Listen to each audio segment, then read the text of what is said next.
Hello everyone. Class 11th physics में हम लोग अपना चैप्टर सरल रेखा में गति पढ़ा रहे थे और इस पे हम लोग आज विमीय गति पे आधारित टॉपिक डिस्कस करेंगे, जिसमें पहला टॉपिक आता है एक विमीय गति, वन डायमेंशनल मोशन। तो वन डायमेंशनल मोशन क्या होती है? देखिए, डायमेंशंस तीन होती हैं। One one dimension, two dimension, three dimension. Dimension और भी हो सकती है। नॉर्मली स्पेस में जो रियल डायमेंशंस होती हैं वो तीन होती हैं: वन डायमेंशन, टू डायमेंशन और थ्री डायमेंशन। तो स्पेस के आधार पे तीन डायमेंशन है अभी। तो उन्हीं बेस पे तीन तरह की मोशन हो सकती है: एक विमीय गति, दो विमीय गति और तीन विमीय। तो वन डायमेंशनल मोशन मतलब एक ही रेखा में, एक ही अक्ष में या एक ही विमा में गति। अगर सीधी रेखा गति करती है एक ही रेखा में, तो वो क्या हो जाएगी? One dimensional motion. जैसे यहाँ पे -x से +x तक अगर कोई पॉइंट ऑब्जेक्ट मोशन करता है तो एक ही रेखा में है, तो इसमें किसी दूसरे कोऑर्डिनेट की जरूरत नहीं पड़ रही, केवल एक कोऑर्डिनेट x से काम चल जा रहा है। तो इस प्रकार की गति कहलाती है एक विमीय गति।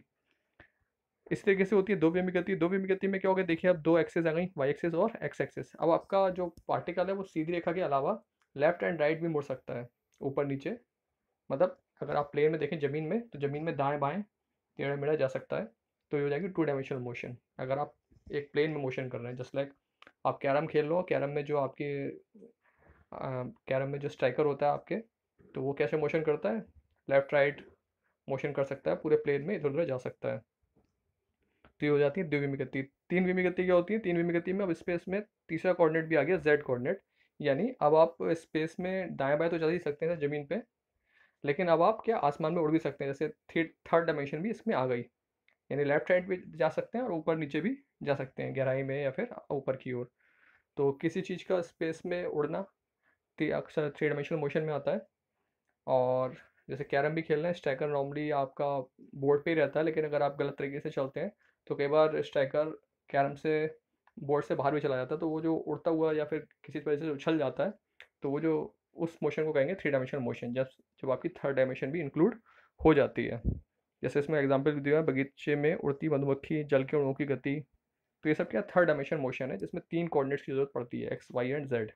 नाम कुछ भी रख सकते हैं एक्स वाई जेड के अलावा भी, लेकिन नॉर्मली हम लोग एक्स वाई जेड ही पढ़ते हैं। तो बात यह जरूरी कि तीन कोऑर्डिनेट्स आ रहे हैं तीन डायमेंशन मोशन में। टू डायमेंशन में टू कोऑर्डिनेट्स आ रहे हैं एंड वन डायमेंशन मोशन में केवल वन कोऑर्डिनेट आ रहा है। तो ये होती है डायमेंशनल मोशन। अब एक इंपॉर्टेंट टॉपिक आता है सदिश राशियाँ और अदिश राशियाँ क्या होती हैं।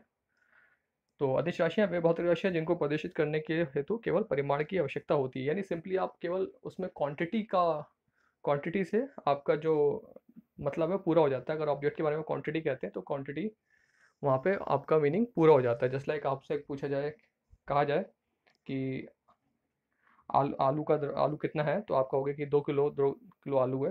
तो केवल द्रव्यमान की बात है, उसमें ये नहीं पता चलता है कि आपका आलू किस दिशा में, या कोई दिशा की बात तो आती नहीं, केवल क्वांटिटी से बात पूरी हो जाती है।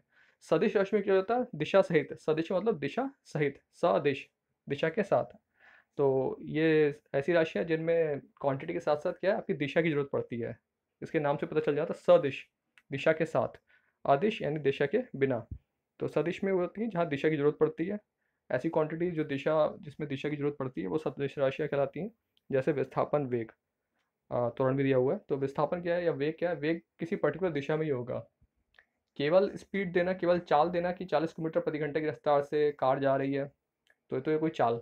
लेकिन 40 किलोमीटर प्रति घंटे की रफ्तार से उत्तर दिशा में जा रही है, तो ये हो जाएगा वेग। तो जब दिशा आ जाती है तो वही चाल वेग में परिवर्तित हो जाती है, और जब तक दिशा नहीं होती वो चाल कहलाती है। इसी तरीके से विस्थापन और दूरी में अंतर होता है। जब तक केवल आप डिस्टेंस बताते हैं कि एक पॉइंट से दूसरे पॉइंट तक की बीच में कितनी लेंथ है, तो वो हो जाती है दूरी। और जब आप दिशा बता देते हैं उसी किस दिशा में आपका पॉइंट, तो वो हो जाता है विस्थापन। तो ऐसी राशियाँ समझ गए होंगे आप, अदिश राशि और सदिश राशियाँ क्या है। जिनमें दिशा जरूरत होती है वो सदिश, जिनमें दिशा की जरूरत नहीं होती वो अदिश। दूरी, जैसे मैंने बताया, किसी कण द्वारा निश्चित समय में तय किए गए पथ की लंबाई को दूरी कहते हैं। ये एक अदिश राशि है। इसे इसकी विमा क्या है? कैपिटल एल, और इसका मात्रक क्या है? मीटर।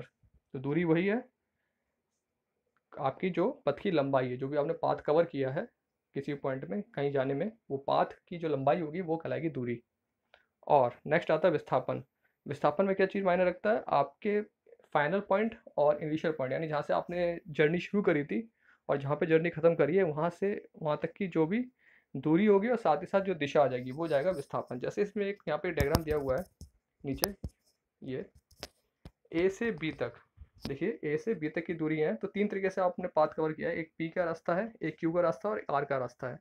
पी में दूरी अलग होगी, क्यू में दूरी अलग होगी, आर में दूरी अलग होगी। लेकिन विस्थापन अगर देखा जाएगा तो विस्थापन क्या होगा, सीधे-सीधे ए से बी तक या बी से ए तक की बात है।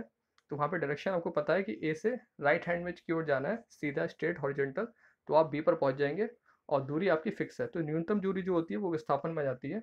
विस्थापन में आपका ये नहीं होता कि आपने कौन-सा पाथ कवर किया है। विस्थापन में केवल मिनिमम पॉसिबल डिस्टेंस लेते हैं और आपकी डायरेक्शन फिक्स होती है उसमें। जबकि दूरी में आप अलग-अलग पाथ कवर करेंगे तो अलग-अलग दूरी आएगी। अगर आप घूम-घूम के जाएँगे जाएँगे बी पॉइंट तक ही, लेकिन घूम-घूम के जाएँगे तो दूरी अलग आएगी। जबकि आप स्ट्रेट भी जा सकते हैं। तो विस्थापन में केवल जो स्ट्रेट पाथ होता है वो आता है। बाकी जो इसमें मैटर दिया हुआ है वो आप इसे पढ़ सकते हैं, देख सकते हैं लिखने की पर्पज़ से। इसके आगे आते हैं एक समान गति, यूनिफॉर्म मोशन। यूनिफॉर्म मोशन से नाम से पता चल रहा है एक समान गति, यानी जो समय के साथ आपकी गति बदले ना, एक ही फिक्स अमाउंट ऑफ स्पीड या रहे आपके साथ, तो वो क्या कहलाएगी, एक समान गति। असमान गति, नॉन यूनिफॉर्म मोशन, जो समय के साथ आपकी चाल बदलती रहे, यानी भिन्न भिन्न समय अंतराल में भिन्न भिन्न गति आए या भिन्न भिन्न दूरी कवर कर सके, तो असमान गति हो जाएगी। चाल क्या होती है, चाल बराबर दूरी बटे समय, बचपन से आप लोग जानते हैं, फॉर्मूला आपको कई बार रटा हुआ होगा, चाल बराबर दूरी बटे समय अंतराल। तो चाल में दूरी और समय होता है, यहाँ पे कहीं भी दिशा की बात नहीं आई है, इसलिए चाल कैसी राशि है, अदिश राशि है। एक आता है वेग, वेग राशि हो जाती है सदिश, क्योंकि वेग में हम लेते हैं विस्थापन, चाल में होती है दूरी, वेग में होता है विस्थापन। जब विस्थापन आता है, विस्थापन कैसी राशि है, सदिश राशि है, तो सदिश राशि से जो नई राशि बन रही है वेग, वो भी राशि कैसी होगी, सदिश राशि होगी। तो गतिमान वस्तु के एकांक समय में निश्चित दिशा में चली गई दूरी अर्थात विस्थापन को वेग कहते हैं। देखिए दिशा की बात आ गई डेफिनेशन में, निश्चित दिशा, इसलिए क्या हो जाता है वेग। तो और अगर दिशा की बात नहीं आती तो क्या हो जाती है, चाल। तो चाल और वेग में बहुत माइन्यूट डिफरेंस है कि चाल और वेग में क्या अंतर होता है, दिशा का। इसी तरीके से विस्थापन और दूरी में सेम बात होती है, दूरी में दिशा नहीं होती है, विस्थापन में दिशा होती है। तो ये कुछ माइन्यूट से पॉइंट है, इन्हें आप दिमाग में रखिए, इस वीडियो को बार बार देखिए, समझिए, और कोई भी डाउट हो कमेंट सेक्शन में करके पूछिए। ये जो आप प्रोसेस जानते हैं उस तरीके से आप मुझसे क्वेश्चन आस्क कर सकते हैं और आपके डाउट वहाँ पे मैं क्लियर कर दूंगा।